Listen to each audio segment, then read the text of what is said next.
Steve said confidently. "I built that house, so it belongs to me. Now you have to leave, even though we're splitting up." "I don't think you can manage on your part-time pay," Steve chuckled as he showed her the divorce papers. "My name's Katie. I'm 33 years old. Recently, I got a job working part-time at a nearby supermarket. I married Steve 3 years ago after we met at work and both quit at the same time. I wanted to keep working after we got married, but he wanted me to stay home. So I became a full-time housewife, even though I really miss working. But I kept feeling like I wanted to work outside the house more and more. After a lot of talking, I finally got a part-time job. We want kids, but we haven't been able to have any yet. I really wanted a cat as a pet, but Steve really doesn't like them, so I sadly had to give up on the idea. Steve used to want me to stay home all the time, but he got mad when I started working part-time and started complaining about everything I did. You went to work again today, huh? Lately, it seems like the house is getting messier. Are the clothes all wrinkled in the laundry? You're not keeping up with the housework," Steve criticized. That wasn't true. I had finished cleaning before going to work, and the laundry was perfectly done. "What are you talking about? I'm doing everything just like before. It's obviously clean, can't you see?" I argued. He's complaining about the food again. "Fried chicken, really? Can't you cook something different?" He complained. I didn't make fried chicken that often, and I tried to make different meals every day despite having limited time. "I put effort into making your favorite fried chicken, and I make a variety of dishes," I defended myself. But whenever I tried to speak up, he got even angrier. "Are you saying you're too busy because of your part-time job? You're just pretending to be busy. Don't act like your job is important when it barely pays anything," he scolded. "You're only working because you're selfish. Your earnings were fine to begin with. Make sure you do the housework properly. Don't make excuses about not having time. It's embarrassing to work so hard for such a low wage." Steve always insulted my job with hurtful words. He used to say he wanted me to be a housewife so people wouldn't think we were struggling financially. But he constantly belittled my part-time job, bragging about how he made enough money that we didn't need to worry about expenses. Being constantly insulted for my work with such cruel words was unbearable. Every day, his words made me furious. One day, we decided to go visit Steve's parents' house, where we hadn't been in a while. Even though I had been annoyed with Steve for a long time, I was glad to get out of the house for a change. I didn't know what would happen when we got to his parents' house. After driving for a few hours, we got to Steve's parents' house. His mom, who lived alone, welcomed us with a smile. After dinner, which she cooked, Steve went out to play slot machines. While washing dishes with my mother-in-law, her mood changed. She wasn't as calm as before, and her face looked serious. As I made coffee, wondering what was wrong, we sat on the sofa, and she started talking. "Katie, according to Steve, you're working part-time. Why do you need to work when he has a good job? Also, he says you're not keeping up with the housework because you're too busy with your job," she said. I was taken aback by her sudden words. "No, that's not true. I'm handling everything just fine," I responded. My mother-in-law acted surprised, saying, "Oh, I've heard from Steve about how bad you are at housework. There's no point in lying. He's been dealing with this alone. He's exhausted from work, and it's sad that he has to come home to a messy house. You're not cooking proper meals, are you? Quit that part-time job. Your workplace won't miss you. They can find someone else. Your job is to take care of the house, okay? Focus on the house and support Steve properly from now on. Don't embarrass yourself as Steve's wife." My mother-in-law has traditional beliefs, thinking a wife should stay home. She got married right after school and never worked, always being a full-time housewife. Steve also grew up believing that's how a wife should be. That's why they both don't like the idea of me working outside. But my mother-in-law's words were too harsh. She not only dismissed my job. Those hurtful words really got to me. I was putting in so much effort at my part-time job, and everyone there was supportive and kind. It was a positive atmosphere, and I felt appreciated and relied upon. It broke my heart to hear myself talked about like I was useless, especially when my mother-in-law didn't even know anything about my job. And finding out that Steve had been saying bad things about me behind my back, despite me taking care of our home, was a shock. I was actually working harder than ever to make sure everything was in order, even with my part-time job. I knew Steve's job was tough, so I was doing my best to help out. But hearing him and his mother gossiping about me on the phone was hard to swallow. I didn't want to believe it. After hearing such awful things, I felt really down for a few days. But then, I remembered my father's face. Since my mother passed away, he'd been living alone in our family home. He lived a bit far from me, and I hadn't visited him recently because I'd been busy. I needed to hear his voice, so I called him. Usually he picks up right away, but that day, it rang for a long time. Just as I started to worry, he finally answered. "Katie, it's been a while. Are you well?" Hearing my father's calm voice, I felt a wave of relief, and tears began to flow. "What happened?" "It took you a long time to pick up the phone." "If you're busy, I can call back later," I said. "No, I'm sorry. I recently fell down the stairs and hurt my back. I can't move around much now, but don't worry about me. I'll be okay soon. By the way, what's going on? Is everything okay?" he replied. I was really surprised. My dad, who used to be so active, had fallen down the stairs and hurt his back. "No, I'm okay. Just make sure you take care of yourself and get better soon. I'll come to visit you soon, so wait for me," I assured him. "Yeah, I'm okay," he said. But then I thought, he's already considered elderly and injuries might take longer to heal.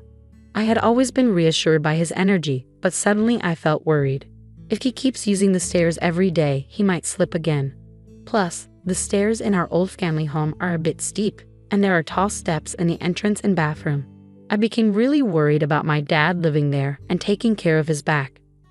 What if something bad happens and he gets seriously hurt? I couldn't just ignore it. I always thought it would be nice to live closer to him, but now I knew I had to act fast. I decided to build a safer, easier-to-use home for my dad nearby. I had some money from managing apartments that my grandfather left me. Originally, it was meant for my dad, but he put it in my name just in case. He told me to keep it quiet from my husband. I had saved all the rent money until now. I wanted to use that money to build a new house for my dad. I felt really happy thinking about giving him such a great gift, especially since I hadn't been able to do much to help him before. Building the house would cost a lot of money, and I couldn't just keep it a secret. I needed to talk to Steve about it. I was nervous he might not agree and might get upset, but instead he said, "I understand. It makes sense to get him a new house, especially considering his age. If you think you can handle it, go for it. Just don't expect me to help if things get tough." He insulted me again, which made me angry, but arguing would only make things worse. So I decided not to argue back this time. It made things simpler for me. I immediately started looking for a good contractor and began the process of building the new house. But it seemed like Steve wasn't happy with the idea of me actually going through with it. He didn't say anything, so I tried not to pay too much attention to it. But he usually wasn't the type to keep quiet. One day, I was shocked when I went to the bank to take out money for groceries. $3,000 was missing from our living expenses, all taken out at once. I couldn't remember spending such a big amount of money. There was only one person who could have done this. It was hard to believe that Steve would take the money without asking, but it was clear that the money was gone. That night, I confronted him. When I went to the bank today, I saw that $3,000 was taken out from our living expenses. "Do you know anything about this?" I asked. Steve arrogantly replied, "I gave it to my mother. You said you were going to build a house, so you must have been saving up somewhere, right? $3,000 isn't a big deal." I couldn't believe what I was hearing. "Why did you give her money? Your mother isn't exactly struggling, is she? And that's our living expenses. It's not fair to give away such a big amount without even talking to me about it," I argued. He snapped back. "What do you know about my mother? She said she needed help. What's wrong with a son helping his mother? Plus, that money was earned by me. How I use it is none of your business. If it bothers you, try earning as much as I do with your part-time job. You can't say anything now, can you? Don't ever complain about what I do again." After shouting at me, he stormed out of the room. I always believed Steve wouldn't betray me, even with his harsh words. It would have been better if he had talked to me about it. Maybe there could have been a better way to help his mother without causing this argument. Did he think I'd say no, or did he not trust me? Instead of our marriage making us closer, it felt like we were growing apart. Steve didn't see anything wrong with using the money without asking. The next day, he acted like nothing happened and went to work after breakfast. I didn't say more because I didn't want another fight, but I couldn't shake this uneasy feeling. Meanwhile, the new house was finally done. Despite the business, the construction company was really helpful, and I managed to build a beautiful house. I asked my dad to pack some of his things, but I didn't want him to strain himself, so I hired movers to handle it all for him. With just 2 weeks left until moving day, I was filled with joy thinking about how I could do something special for my dad in the house I had built. On the day we planned to help my dad unpack in the new house, along with Steve, I tried to talk about the arrangements, but then Steve said something shocking. "Hey, that house isn't for your dad. It's going to be for my mom. I have the right to decide who lives in the house I helped build, so it's going to be my mom," he said firmly. I couldn't believe what I was hearing. In a panic, I replied, "I built that house. It's for my dad. There's no way you, with your part-time job, could have built it. It's my money that paid for it, so don't act so entitled." It seems like he genuinely believed that it was his money that built the house. When we talked about building it before, he seemed fine with the idea. But now it looks like he planned from the start to make it for his mother, not my dad. That's really unfair. Now I have to prove that I used my own money to build it. I had no choice but to tell him about the rental income I'd kept hidden until now. I decided to come clean about it. "You're making up stories just because you want the house for yourself. If you're going to lie, at least make it believable," he scoffed. He didn't believe me at all and stormed off somewhere. I was at a loss, but I had to make him understand. While waiting for him to return, he came back looking incredibly angry and then said, "You tried to trick me, saying you built that house. You're a liar. That house is mine because I helped build it. You need to leave, even if we break up. I don't think you can survive on your part-time salary." I was speechless at the sudden turn of events. That house was built with my hard work, and being told to leave so abruptly was too much. "Sign this and get out tonight," he laughed as he slammed divorce papers on the table and headed to his room. His part was already filled out. After constantly putting me down, presenting the divorce papers like that was the lowest he could go.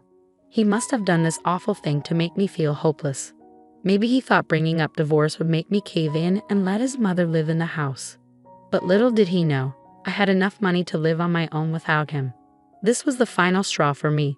I signed the papers and submitted them, then quickly packed my bags and left for my dad's house. My dad was surprised to see me arriving with so much luggage all of a sudden, but he warmly welcomed me in. After I explained everything that had happened, he patted my back and said, "You've been through a lot. You can stay with me in the new house." That would make me happy. Moving day came and everything went smoothly because I was there. We successfully moved in without any issues. I found it a bit strange that my ex-husband hadn't reached out after causing such a scene, claiming the house was his. But I tried not to worry about it because I didn't want to think about someone I was divorced from. A few days after settling into our new home with my father, something unbelievable happened. There was a commotion outside, and when I looked out the window, I saw a big moving truck parked outside, claiming they were moving into our house. I rushed outside to talk to the movers and figure out what was going on. It turned out that the customer was actually my ex-husband, and he was planning to move in with his mother. They wanted to forcefully take over the house where my father and I were already living. Since we were divorced, he was basically a stranger to me now, and it would be a big problem if they just showed up like that. I felt a chilling kind of fear about my ex-husband's aggressive intentions. I explained the situation to the confused movers and asked them to stop their work. Then I talked to my father and quickly called the police. When I told the police what was happening, they confirmed that the house was my property. Since my ex-husband and I were divorced, he had no right to live there, and entering against my will could be considered trespassing. Soon, my ex-husband and his mother arrived. When they saw the police, they started to panic. It finally dawned on him that I was the one who built the house. But with his mother freaking out beside him and the police bombarding him with questions, he lost his cool and yelled, "What's going on? Why can't I live in this house?" Looking at him, I realized I was done dealing with such a person. But to protect my father and myself, I handed over the final piece of evidence to the police. Although the situation calmed down thanks to their intervention, I later heard that my ex-husband faced serious consequences. He was so serious about living in the house that he canceled his apartment lease and even sold his mother's house, leaving him with no place to go. With a breach of contract fee demanded by the movers and a truckload of belongings, he found himself stranded on the street with his mother. The final piece of evidence I gave to the police was footage of the verbal abuse, essentially domestic violence, that my ex-husband subjected me to. Unable to endure his abusive language any longer, I had installed surveillance cameras to record everything. The footage showed me diligently doing housework while he constantly spewed unreasonable abuse. Using this evidence, I managed to further corner him. I hired a lawyer and sued him, eventually extracting a settlement. The expenses from the moving chaos and the settlement depleted the money he got from selling his mother's house and his own savings. Now he and his mother are reportedly living in a rundown apartment. Word of this spread quickly at his workplace. Realizing there was something wrong with his character, his colleagues distanced themselves, and now he is isolated and frowned upon by everyone at the company. As for me, I finally got to adopt a cat. My father's back has completely healed, and we're discussing taking a trip with the cat. I also used the settlement money to open a shop dealing with cat goods. It was challenging at first, and there were failures, but gradually customers increased and the business is thriving. Every day is peaceful and truly enjoyable. I never thought that the action I took for my father's sake would lead to my own happiness. I truly feel that it was the right decision. Recently, there has been a happy development. A man who always comes to my shop and chats pleasantly has been particularly kind to both people and cats. We've made plans to go for a drive together. I'm going to live my life freely and enjoyably. I'm excited about the new happiness that's about to begin.